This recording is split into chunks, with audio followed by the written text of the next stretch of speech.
Hello everyone, good morning. Last વિડિયોની અંદર આપણે ગેલ્યુસેકનો નિયમ છે એની ચર્ચા કરેલી. તો ગેલ્યુસેકના નિયમની અંદર આપણે એનું સૂત્ર તારવેલું કે P1/T1 બરાબર P2/T2. તો એના તમને કોયડા નથી આપેલા એટલે આપણે બે એના ઉદાહરણો જોશું અને પછી આપણે આગળની થિયરી તરફ આગળ વધશું. તો આપણને ઉતાવળ રાખી અને બોર્ડ પર આપેલી છે રકમ પ્રમાણે ડેટા બનાવી અને આગળ વધીએ એટલે આપણે આગળની થિયરી ઝડપથી પૂરી થાય. જો 2 લિટર કદના એક બંધ પાત્રમાં ભરેલા N2 વાયુનું 27°C તાપમાને દબાણ, એટલે તમને આવું આપેલું છે કે 2 લિટરનું કદ ધરાવતું એક બંધ પાત્ર છે, એમાં ભરેલા N2 વાયુનું 27°C તાપમાને, એટલે આપણને તાપમાન આપેલું છે T1 કેટલું તો કે 27°C તાપમાન. ચાલો મારે આને કેમાં ફેરવવું છે કેલ્વિનમાં, એટલે 27 + 273 કેલ્વિન બરાબર છે. ઓકે, હવે શું કીધું તો કે તાપમાન અને દબાણ 2 બાર છે, એનો મતલબ આપણને P1 ની કિંમત આપેલી છે કે કેટલી છે 2 બાર જેટલી. ઓકે, હવે શું કીધું જો તેનું તાપમાન 77°C કરવામાં આવે તો T2 આપણને આપેલું છે કે 77°C. તો T2 બરાબર શું લખાય તો કે 77 + 273 કેલ્વિન. તો વાયુનું દબાણ કેટલું હશે એટલે આપણી પાસે P2 ની કિંમત માંગી છે. જો 2 લિટર જે વાયુનું કદ આપેલું હતું એ કદ છે તો આપણે કે આ દાખલાની અંદર ઉપયોગ કરવાનું થતું નથી, ભલે આપણને રકમની અંદર આપેલું છે.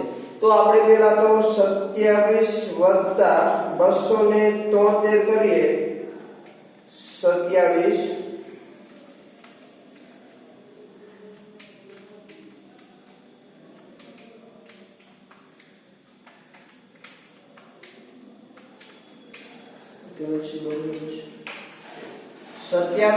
273 કરીએ એટલે આપણને શું મળે છે તો કે અહીંયા 0, અહીંયા 9 અને 290 કેલ્વિન આપણને મળે.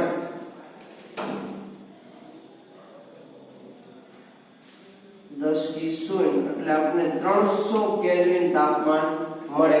ચાલો આના માટે જોઈએ તો 77 + 273 એટલે 7 ને 3 10 કી 0 વધી પડી 1, 7 ને 7 14 ને 1 15 કો 5 વધી પડી 350 કેલ્વિન મળે. તો જો આમાં 350 કેલ્વિન અને આમાં 300 કેલ્વિન આપણને મળ્યું. તો જો બોયલના નિયમ પ્રમાણે સૂત્ર શું છે તો કે સૂત્ર આવું છે કે P1/T1, જો સૂત્ર છે એ બદલાય ના જાય, P2/T2 આવું કંઈક આપણને સૂત્ર મળેલું છે. તો આપણે મેળવવાનું શું છે તો કે ભાઈ P2 મેળવવાનું છે કે P2 બરાબર શું થાય તો P2 બરાબર તમે શું લખી શકો તો કે P1 * T2 T1. ચાલો બધાની આપણે એક કિંમત મૂકીએ. P1 બરાબર શું થાય 2 * T2 એટલે આપણે કેટલા મળ્યા 350 કેલ્વિન છેદમાં T1 કેટલા મળ્યા છે 300. ચાલો આનો ભાગાકાર કરીએ તો 2 * 350 ભાગ્યા 300 એટલે આપણને જવાબ મળે છે 2.33. તો જો દબાણ આપણને મળ્યું 2.33 બાર, કારણ કે અહીંયા પણ તાપમાન કેલ્વિનમાં, અહીંયા પણ કેલ્વિનમાં, કેલ્વિન જશે અને અહીંયા જે દબાણ છે એ 2 બાર. તો આપણને P2 બરાબર શું મળ્યું તો કે P2 બરાબર 2.33 બાર મળ્યું. ચાલો તો આવી રીતે તમે ગેલ્યુસેકનો નિયમ છે એનો ઉપયોગ કરીને દાખલા ગણી શકો છો.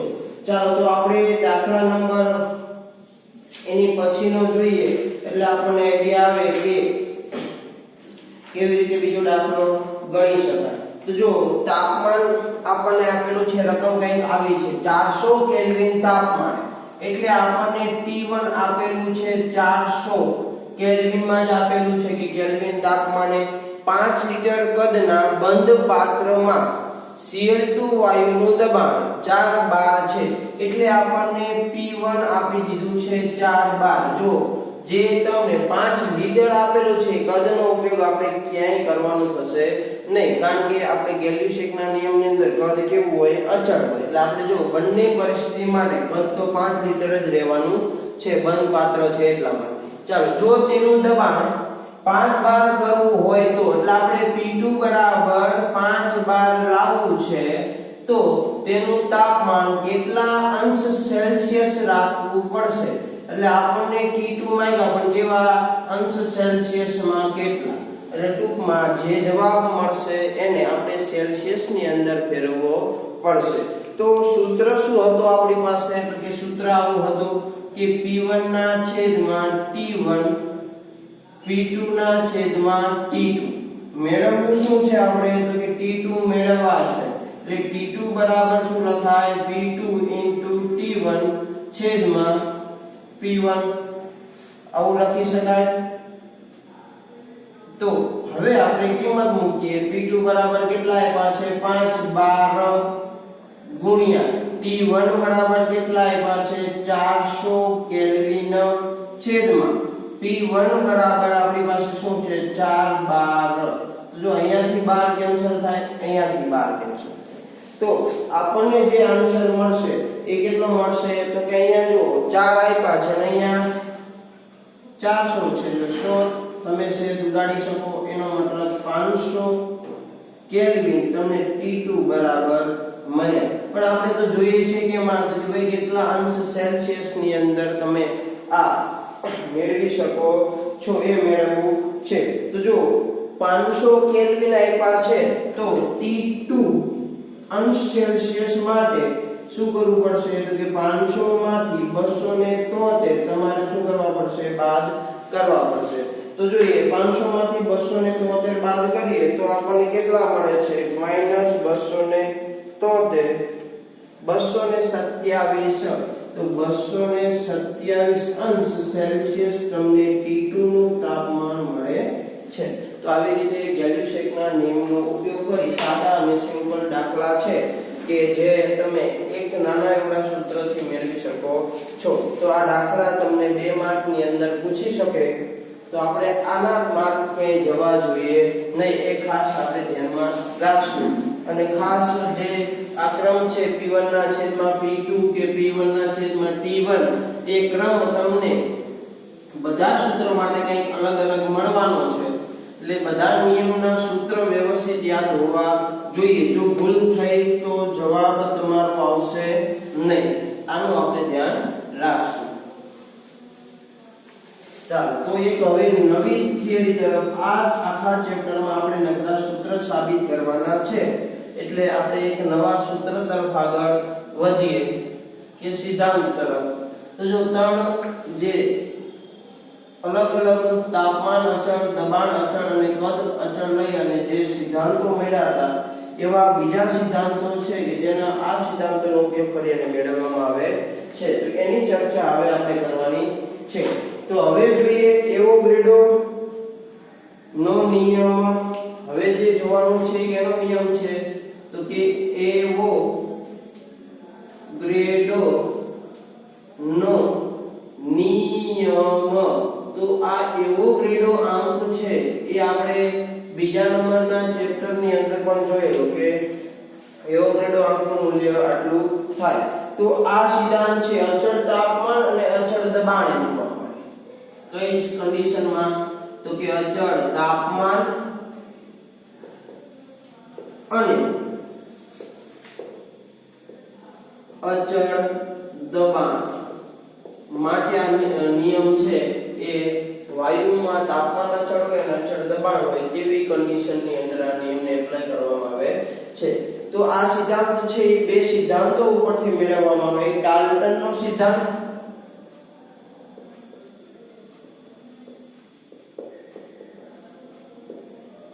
જે આપણે આગળ ભણશું, અને એક બીજો છે કે ગેલ્યુસેકનો સંયોજકતા વાયુ સિદ્ધાંત. આ બંને ઉપરથી એ એવોગ્રેડોનો નિયમ છે એ સમજવામાં આવે છે. તો આની અંદર કન્ડિશન શું હોય છે કે તમે કોઈ એક બંધ પાત્રની અંદર અલગ અલગ વાયુઓ ભરેલા છે અને એ વાયુ માટેની કન્ડિશનની વાત કરીએ તો કન્ડિશન કંઈક આવી પ્રકારની છે કે તાપમાન જે લ્યો છો એ તાપમાન અચળ છે, દબાણ જે લ્યો છો એ દબાણનું મૂલ્ય પણ કેવું છે, અચળ છે, અને એનો કદ પણ કેવા છે, સમાન છે. ત્યારે આ નિયમ છે એ એપ્લાય કરવામાં આવે છે. તો એના માટે જોઈએ તો કે T અને P તાપમાન, T તાપમાન અને P દબાણ. દાખલા તરીકે આમાં x લિટર તમે O2 વાયુ લીધેલો છે કે x લિટર કયો વાયુ લીધો છે, O2 વાયુ લીધેલો છે. એવી જ રીતે બીજા પાત્રની અંદર વાત કરીએ તો એની અંદર પણ તાપમાન અચળ અને દબાણ અચળ, ત્યારે x લિટર તમે N2 વાયુ લીધેલો છે. અને ત્રીજા નંબરની વાત કરીએ તો એની અંદર પણ x લિટર H2 વાયુ લીધેલો છે. ટૂંકમાં તમે આ પરિસ્થિતિ માટે જે તાપમાન અને દબાણ છે બંને કેવા છે, અચળ છે, કદ છે એ કેવા છે, સમાન છે, ત્યારે આ તમે વાયુઓ અંદર ભરેલા છે. તો જો આના ઉપરથી શું કહી શકાય કે અચળ તાપમાન અને દબાણ એવોગ્રેડોનો નિયમ શું કહેવાય કે અચળ તાપમાને, એટલે જો તાપમાન અચળ અને દબાણે, એટલે દબાણ પણ કેવું, અચળ, સરખા કદના. તો જો બધાના કદ સરખા રાખેલા છે x litre x litre x litre, તો સરખા કદના વાયુના કદ અને જે અણુની સંખ્યા છે એ કદ અને અણુની સંખ્યા વચ્ચેના સંબંધને શું કહેવામાં આવે તો કે એવોગ્રેડો નો નિયમ કહે છે.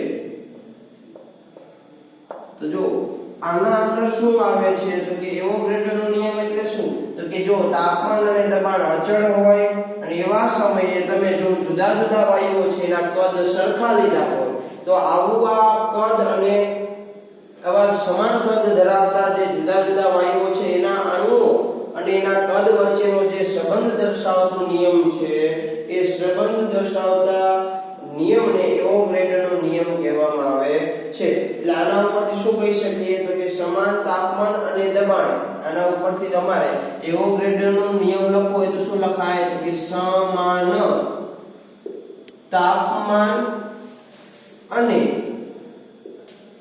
દબાણે સરખા કદના વાયુના અણુઓની સંખ્યા શું હોય તો કે સમાન હોય છે. તો જેની ઉપરથી આપણે લખી શકીએ કદ એટલે v અને એ કોના સમાનમાં હોય તો કે એની સંખ્યા n ના સમપ્રમાણમાં હોય. જેટલું કદ એ પ્રમાણે શું હોય એની સંખ્યા હોય અણુની. તો આના ઉપરથી તમે સાદું ગાણિતિક સૂત્ર લખવું હોય તો v બરાબર kn, જ્યાં n બરાબર શું તો કે અણુની સંખ્યા અથવા એવોગ્રેડો અંક, બરાબર છે. તો જો આ જે છે કે જે તમને v બરાબર k * n મળ્યું એને શું કહેવાય તો કે એવોગ્રેડો આંકનું અથવા એવોગ્રેડોના નિયમનું ગાણિતિક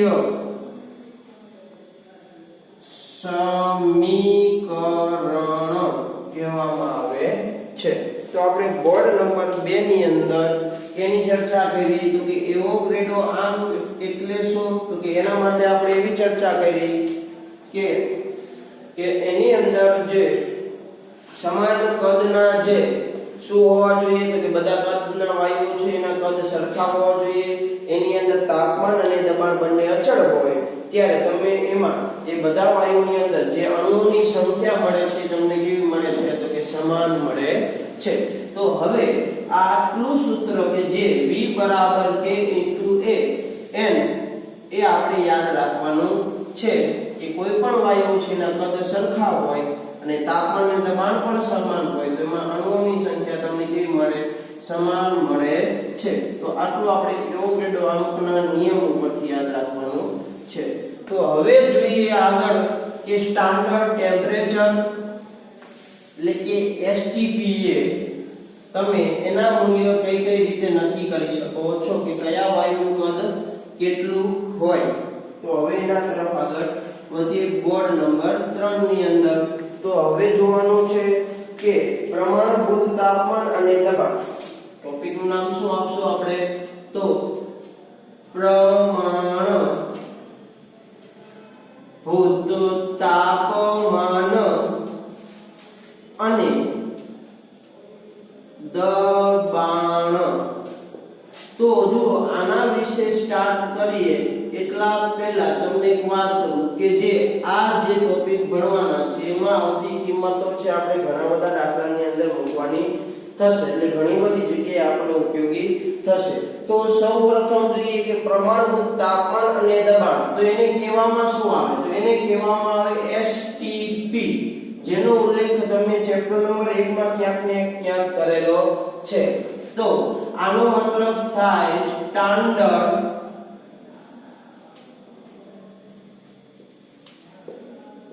ટેમ્પરેચર એન્ડ પ્રેશર. આનો મતલબ શું થાય તો કે સ્ટાન્ડર્ડ ટેમ્પરેચર એન્ડ પ્રેશર કે જેનું મૂલ્ય ફિક્સ હોય એ આપણે ધોરણ 12 ની અંદર પણ અને ધોરણ 11 માં ઘણા બધા ચેપ્ટરની અંદર એનો ઉલ્લેખ કરી અને ઉપયોગ કરશું. તો પ્રમાણભૂત તાપમાન અને દબાણનો મીનિંગ શું થશે સ્ટાન્ડર્ડ ટેમ્પરેચર અને પ્રેશર. તો જો સ્ટાન્ડર્ડ ટેમ્પરેચર અને પ્રેશર તાપમાનના મૂલ્ય ફિક્સ હોય, દબાણના મૂલ્ય ફિક્સ હોય. તો તાપમાન હંમેશા હોય 0 અંશ સેલ્સિયસ તાપમાન અને એને કેલ્વિનમાં વાત કરીએ તો 273 કેલ્વિન તાપમાન હોય કે જે સ્ટાન્ડર્ડ ટેમ્પરેચર પ્રમાણે હોય. ચાલો જોઈએ કે દબાણ માટેની શું વાત છે તો કે ભાઈ દબાણ STPA કેટલું હોય તો કે દબાણ હંમેશા તમને ક્યાંય શબ્દ વાપરે કે STPA આટલા એનું મૂલ્ય મળે તો એનો મતલબ દબાણ કેટલું હશે 1 બાર જેટલું, અથવા એને બીજું કહેવાય એક વાતાવરણ જેટલું, અથવા એને કહેવાય 760 મી જેટલું, અથવા એને કહેવામાં આવે 10⁵ પાસ્કલ જેટલું દબાણ. તો જો દબાણ માટે તમે આટલી બાબત કહી શકો STPA કે ભાઈ દબાણ P બરાબર 1 બાર, એક વાતાવરણ હોઈ શકે, 760 મી હોઈ શકે અને 10⁵ પાસ્કલ હોઈ શકે. ટૂંકમાં આટલા એકમો છે તમે લખી શકો છો. તો હવે જોઈએ કે STPA એટલે શું તો કે કોઈ પણ વાયુનું શું કહી શકાય તો કે કોઈ પણ વાયુ, જો બધા વાયુની ચર્ચા થઈ ગઈ તો કોઈ પણ વાયુનું 1 મોલ જથ્થાનું પ્રમાણિત પરિસ્થિતિએ જો કોઈ પણ તમે વાયુ લેવા એનું પ્રમાણિત પરિસ્થિતિ એટલે કે STPA કદ તમે લેવા જાઓ તો તમને કેવું મળે તો કે અચળ મળે છે અથવા સમાન મળે છે. તો એ સમાન પ્રમાણિત પરિસ્થિતિ એટલે કે STPA કદ અચળ એટલે કે સમાન મળે છે. તો કોઈ પણ વાયુ માટે જો STPA નું કદ લેવા જાવ તો કેટલું મળે તો કે અચળ મળે છે. તો આપણે STPA અમુક વાયુઓ છે એના કદ જોઈએ કે કેટલા તમને મળે છે, બરાબર છે. તો આપણે અહીંયા જોઈએ કે STPA આદર્શ વાયુ હોય, કોઈ પણ આદર્શ વાયુ તમને આપેલો હોય તો આદર્શ વાયુનું કદની વાત કરીએ તો આદર્શ વાયુનું કદ તમને 22.71098 લીટર મળે છે, જેને તમે નિયર અબાઉટ 22.71 લીટર લખી શકો છો. એવી જ રીતે બિન આદર્શ વાયુ, હમણાં આપણે જોઈએ કે આદર્શ અને બિન આદર્શ વાયુ કોને કહેવાય, તો આનું મૂલ્ય 22.3996 લીટર લેવામાં આવે છે, જેને તમે નિયર અબાઉટ 22.4 લીટર લઈ શકો છો. તો આદર્શ વાયુ એટલે એવા પ્રકારનો વાયુ કે જે બધા પ્રકારના જે અચળાંક એટલે દબાણ, તાપમાન અને કદ છે, બધી જ પરિસ્થિતિમાં એનું જે વલણ છે એ કેવું રહે, તો કે બધી જ પરિસ્થિતિમાં સમાન રહે. ટૂંકમાં આદર્શ વિદ્યાર્થીની વાત કરીએ તો કોઈ પણ પરિસ્થિતિ આવે, સ્કૂલના જે નીતિ નિયમો છે, જે નિયમો છે એને પોતે વળગી રહે એવા વિદ્યાર્થીને આપણે શું કહીએ, આદર્શ વિદ્યાર્થી કહીએ છીએ. એવી જ રીતે આદર્શ વાયુ એટલે એવા કે બધી જ પરિસ્થિતિમાં એનું જે વલણ છે કેવું રહે, અચળ રહે, તેવાને શું કહેવાય, આદર્શ વાયુ કહેવાય. એટલે ટૂંકમાં એવો વાયુ હાલમાં શક્ય નથી, પણ એ કાલ્પનિક છે કે આવી પરિસ્થિતિ પ્રમાણે એનું આ પ્રકારનું કદ હોઈ શકે, બરાબર છે, જેથી કરી અને બીજા બધા વાયુ એના જેવું વલણ ધરાવવાની પ્રયત્ન કરતા હોય છે. તો હવે આપણે આગળ જોઈએ કે જો આ પ્રકારે લઈએ તો એસટીપી એ વાત કરીએ તો એસટીપી એ જો કોઈ 1 મોલ વાયુ લો તો એનું કદ તમને 22.4 લીટર મળે, અને એના અણુની સંખ્યાની વાત કરું તો 6.022 ગુણ્યા 1023 અણુઓ તમને એની અંદર મળે. આપણે યાદ રાખવાનું છે કે 1 મોલ હોય કોઈ પણ વાયુનું કદ એસટીપી તો એનું કદ હંમેશા 22.4 લીટર લેવામાં આવે, ને એમાં અણુઓની સંખ્યા 6.022 ગુણ્યા 1023 જેટલી તમને મળે છે. તો હવે આપણે વાયુ અને કેટલાક મોલર દળ જોઈએ. તો અહીંયા આપણે એ વાયુ લખશું અને એનું કદ એટલે કે મોલર દળ લખશું, તો કેટલું તમને મળે છે. તો જો આપણે પહેલા લઈએ આર્ગોન, તો આર્ગોન છે એના મોલર દળ પ્રમાણે 22.37 તમને મળે. આ તમારા કોષ્ટકની અંદર આપેલું છે. પછી જોઈએ કાર્બન ડાયોક્સાઇડ, તો એનું મોલર દળ તમને 22.54 મળશે. પછી જોઈએ N2, તો N2 માટે તમને એનું મોલર દળ મળશે 22.69. પછી O2 માટે જોઈએ તો O2 માટે મળશે 22.69 જ. પછી જોઈએ H2 માટે તો તમને મળશે 22.72. અને છેલ્લે આદર્શ વાયુ માટે જોઈએ તો આદર્શ વાયુ એના માટે એનું મૂલ્ય મળશે 22.71. આ મૂલ્ય આપણે યાદ નથી રાખવાના, ફક્ત સમજવા માટે છે કે બધાની અંદર થોડો ફેર હોય છે, પણ આ જે પરિસ્થિતિ છે 22.71 વાયુનું જે એસટીપી કદ છે એ 22.71 કદ છે આદર્શ વાયુ માટે છે. બાકી બધા થોડા એવા પ્રમાણની અંદર શું થાય છે, ફેરફાર અનુભવે છે. તો આ હતું કે એસટીપી એટલે શું, કઈ મૂલ્ય કયું લેવાનું, એસટીપી માટે દબાણ કેટલું લેવાનું, તાપમાન કેટલું લેવાનું, અને આદર્શ વાયુ હોય તો ત્યારે કદ કેટલું લેશું, અને બિન આદર્શ વાયુ માટે કેટલું કદ લેશું, અને એસટીપી અણુઓમાં 1 મોલ હોય ત્યારે એની સંખ્યા કેટલી લેવી એના વિશેની માહિતી.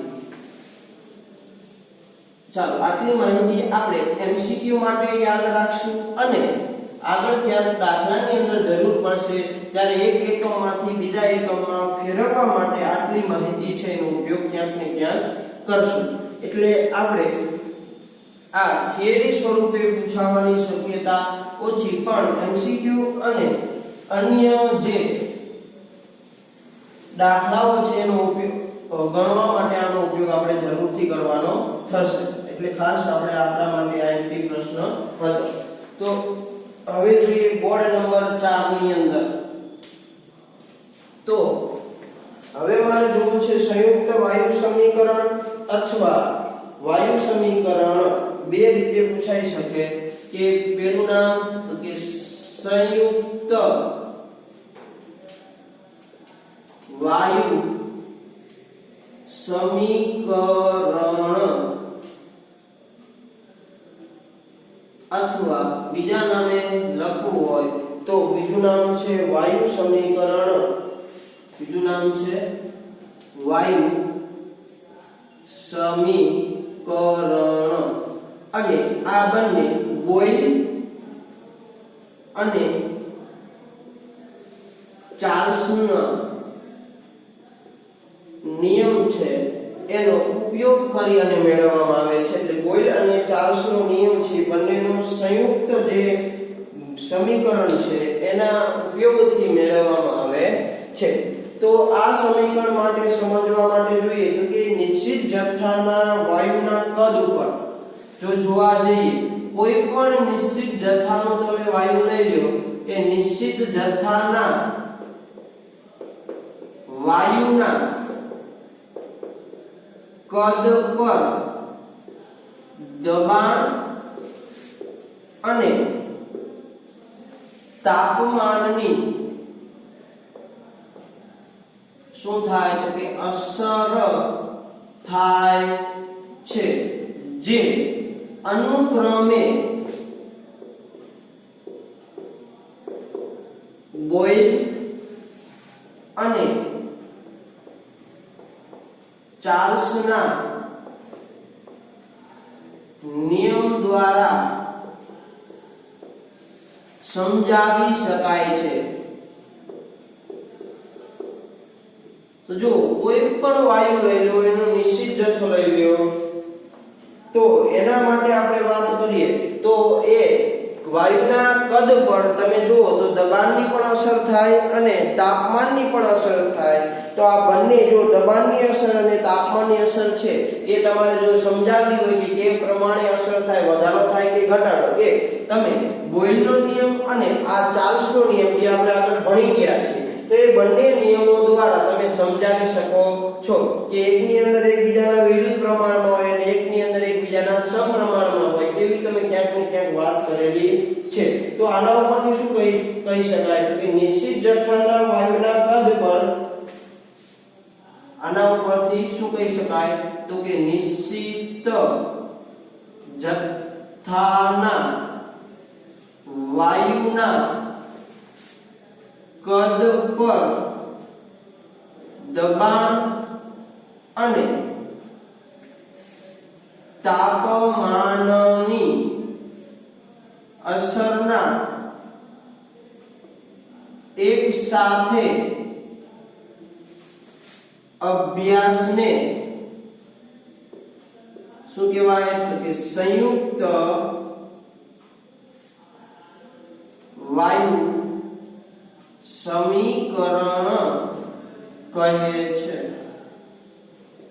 તો જો તમારે તાપમાનની અસર છે એનો અભ્યાસ કરવો હોય તો ચાર્લ્સનો નિયમ પ્રમાણે કરી શકો, દબાણની અસરનો નિયમ જોવો હોય તો બોયલના નિયમ દ્વારા કરી શકો.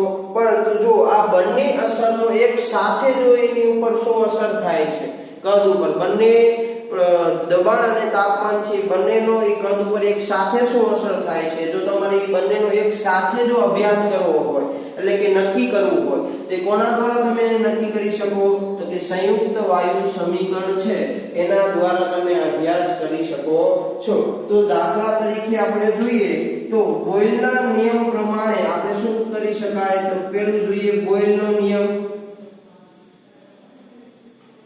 તો જો બોયલનો નિયમ આપણે ભણ્યા એ નિયમ શું હતો કે ભાઈ એનું કદ એમાં તાપમાન અચળ હતું, એના શું હોય તો કે દબાણના વ્યસ્ત પ્રમાણમાં હોય. એટલે આ નિયમ હતો એ નિશ્ચિત જથ્થો અને નિશ્ચિત અથવા નિયત તાપમાને, નિશ્ચિત જથ્થામાં અને નિયત તાપમાને આ નિયમનો આપણે ઉપયોગ કરેલો અને બીજી વાત કરીએ કે ચાર્લ્સનો નિયમ, તો ચાર્લ્સના નિયમ માટે આપણે શું સમજ્યા હતા? તો કે ચાર્લ્સનો નિયમ, તો જો ચાર્લ્સના નિયમ માટે આપણે એવું સમજ્યા હતા કે એનું કદ એ હંમેશા એના તાપમાનના સમપ્રમાણમાં હોય. એટલે આ ચાર્લ્સનો નિયમ હતો એ નિશ્ચિત જથ્થા માટે અને નિયત દબાણે આ નિયમ છે એનો ઉપયોગ આપણે કરતા હતા.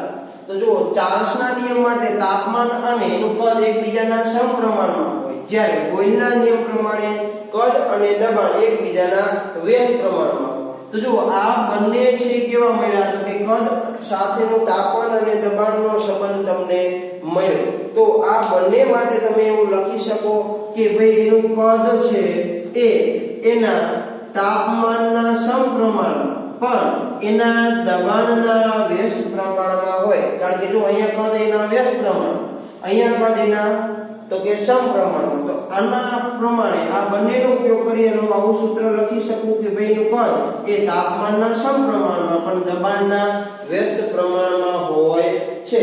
તો હું હવે થોડું એવું સાદું રૂપ આપું, તો હું v ને આ બાજુ લાવું તો pv ચલે છે t, આવું લખી શકાય.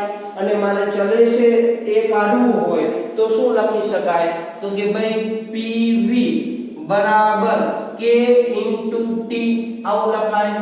તો k ને કરતા બનાવો છે તો pv/t = k, તમે આવું લખી શકો છો. તો જો તમને જે મળ્યું શું મળ્યું? દબાણ અને કદનો ગુણાકાર તમને ઉપર મળ્યો અને એના છેદમાં તમને શું મળ્યું? તો કે તાપમાન મળ્યું, એટલે કે એના ગુણોત્તરમાં મળ્યું. તો આ સાથેનો સંબંધ છે. તો આના ઉપરથી તમે લખી શું શકો? તો કે કોઈ પણ સંયોજન અથવા વાયુ માટે જોવા જઈએ તો દબાણ અને કદનો ગુણાકાર, દબાણ અને કદનો ગુણાકાર, દબાણ અને કદનો ગુણાકાર એ તેના નિરપેક્ષ તાપમાનના, જો આ બંને એકબીજાના ગુણાકારમાં છે અને ઓલો એકબીજાના શું છે? તો કે ગુણોત્તરમાં છે. એટલે નિરપેક્ષ તાપમાનના ગુણોત્તર કેવા મળે? તો કે ગુણોત્તર અચળ મળે છે. એટલે જો આપણને અચળ એટલે કે k મળ્યું. એટલે દબાણ અને કદનો ગુણાકાર એ એના તાપમાનના ગુણોત્તર, આ ત્રણેય વસ્તુઓ કેવી મળે છે? તો કે અચળ મળે છે. તો આના માટે આપણે બે વસ્તુ વિચારીએ કે શરૂઆતમાં, દાખલા તરીકે શરૂઆતની પરિસ્થિતિ, તો કે શરૂઆતમાં કદ એટલે કે શરૂઆતમાં વાયુનું કદ બરાબર v1 લઈએ, તાપમાન બરાબર T1 લઈએ અને દબાણ બરાબર P1 લઈએ. તો જો આપણે જે સંયુક્ત વાયુ સમીકરણ મેળવ્યું છે એ સંયુક્ત વાયુ સમીકરણ ઉપરથી મને આવું સૂત્ર મળે કે P1V1/T1 બરાબર k. આને આપણે સમીકરણ નંબર 1 કહીએ. બરાબર છે. ચાલો પછીની પરિસ્થિતિ, તો પછીની પરિસ્થિતિની અંદર જોઈએ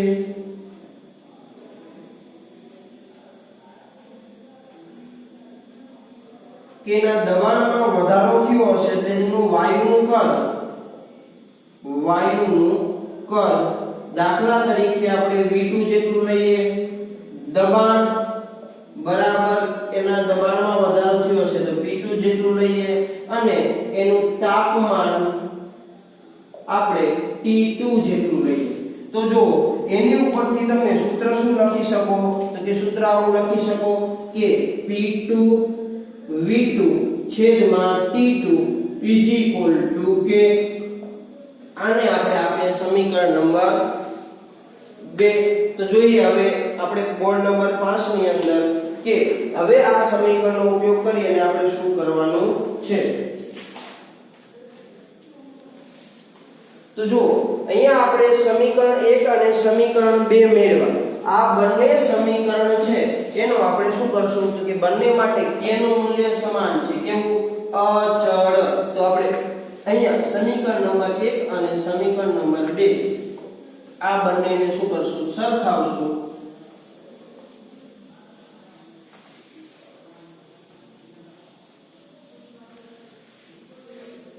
ચાલો તો સમીકરણ નંબર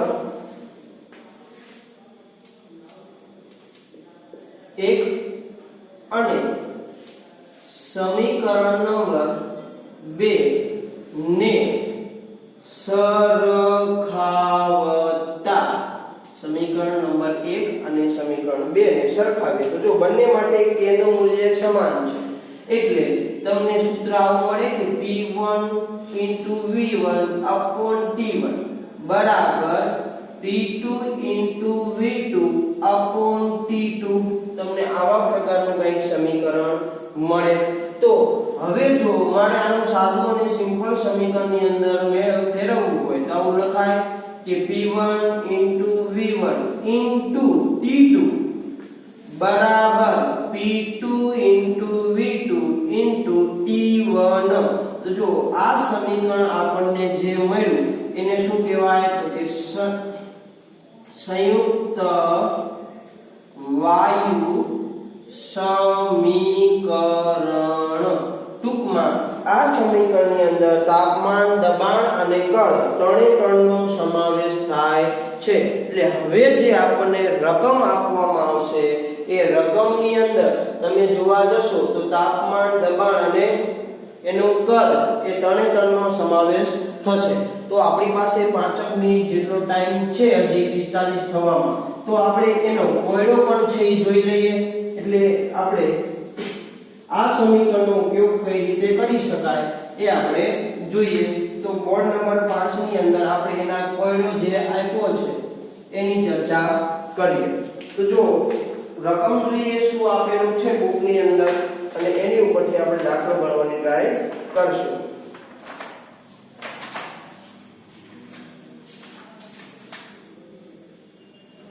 ચાલો તો જો કોયડા નંબર 5.3 કોયડા નંબર 5.3 રકમ કંઈક આવી આપેલી છે.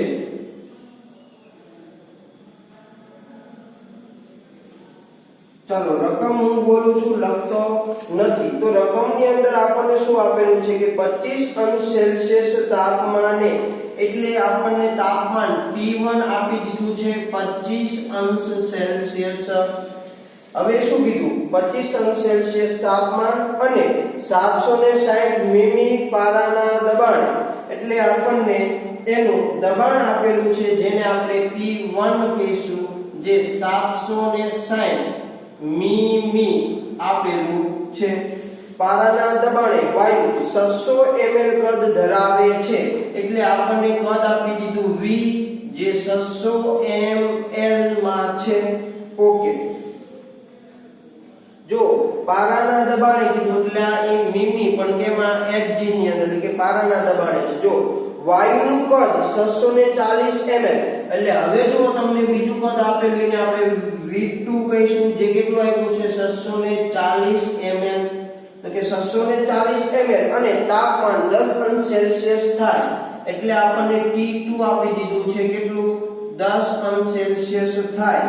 તો આપણને શું કીધું તો ત્યારે તે ઊંચાઈએ દબાણનું મૂલ્ય કેટલું હશે એટલે આપણી પાસે P2 નું મૂલ્ય માંગ્યું છે કે કેટલું થશે. તો જો આખા દાખલાની અંદરથી આપણી પાસે જેટલા 6 અલગ અલગ ચલો છે એમાંથી 5 ચલોની કિંમત આપણને આપેલી છે. તો સૌપ્રથમ આપણે શું કરશું સેલ્સિયસ ને કેલ્વિનમાં ફેરવશું એટલે 25 273 કરશું. જ્યારે અહીંયા તમને 10 આપેલું છે એટલે એને આપણે 10 273 ની અંદર ફેરવશું. તો ચાલો અહીંયા આપણને કેટલું મૂલ્ય મળે તો 5 ને 3 8 7 પછી 8 ને 9 અને અહીંયા 2 ટૂંકમાં 298 કેલ્વિન મળશે. ચાલો અહીંયા આપણને કેટલું મૂલ્ય મળે તો કે 3 8 અને 2 એટલે 283 કેલ્વિન આપણને મળે. તો જો આપણને કેલ્વિન ની અંદર કિંમત મળી. હવે મારે મેળવવું છે શું P2 મેળવવું છે. તો જો તમને ખાલી ડેટા બનાવી દીધો તો એની ઉપરથી ને ખબર પડશે કે મારે કયું સૂત્ર વાપરવું પડશે. તો જો સૂત્ર આપણે કયું વાપરશું આ રીતે અથવા નીચે લખ્યું કે P1 * V1 છેદમાં T1 બરાબર P2 * V2 છેદમાં T2 જેને શું કહેવાય તો કે સંયુક્ત વાયુ સમીકરણ. બરાબર છે. ચાલો મેળવવાનું શું છે આપણે તો કે ભાઈ મારે P2 ની કિંમત જોઈએ છે. ટૂંકમાં આને મારે કરતા બનાવવાનો છે. તો P2 ને કરતા બનાવીએ તો મને આખું સમીકરણ આવું મળે કે P1 V1 છેદમાં T1. ચાલો હજી છેદમાં કોણ આવશે તો કે V2 કારણ કે V2 ને કરતા બનાવવો છે અને ગુણ્યા અહીંયા શું આવશે P2. ચાલો જેટલી કિંમત મળી છે બધાની કિંમત આપણે મૂકીએ. P1 બરાબર કેટલા છે તો કે 760. V1 બરાબર કેટલા છે તો કે 600. ચાલો T2 બરાબર કેટલા મળ્યા તો કે 283 છેદમાં T1 બરાબર આપણને કેટલા મળ્યા છે તો કે 298 ગુણ્યા V2 બરાબર મને કેટલા મળ્યા 640. બરાબર છે. ચાલો તો હવે ફક્ત અમારે આનો ગુણાકાર કરવાનો થશે એટલે આપણને આન્સર મળશે. તો 760 ગુણ્યા 600 ગુણ્યા 283 ભાગ્યા 298 ભાગ્યા 640 એટલે આપણને મળશે 676.6. આન્સર શું મળ્યો તો કે P2 બરાબર 676.6. હવે જુઓ અહીંયા કદ ml માં હતું, અહીંયા કદ ml માં એટલે ml કેન્સલ થયા, અહીંયા કેલ્વિન માં એટલે આ કેલ્વિન ગયા અને અહીંયા કેલ્વિન માં એટલે આ કેલ્વિન ગયા. તો જે કદ વધ્યું એ કેમાં હતું તો કે mmHg માં એટલે મિમી Hg માં. તો તમને P2 નું મૂલ્ય મળ્યું 676.6 મિમી Hg બાર દબાણ. તો આજે આપણે અહીંયા સુધી રાખીએ. આના સૂત્રનો ઉપયોગ કેવી રીતે કરવી એટલે કે બધા જ દાખલા સાવ ઈઝી છે, ફક્ત આપણે સૂત્ર યાદ રાખવાના છે. તો કાલે નવા ટોપિક સાથે મળશું. આજે અહીંયા સુધી રાખીએ છીએ.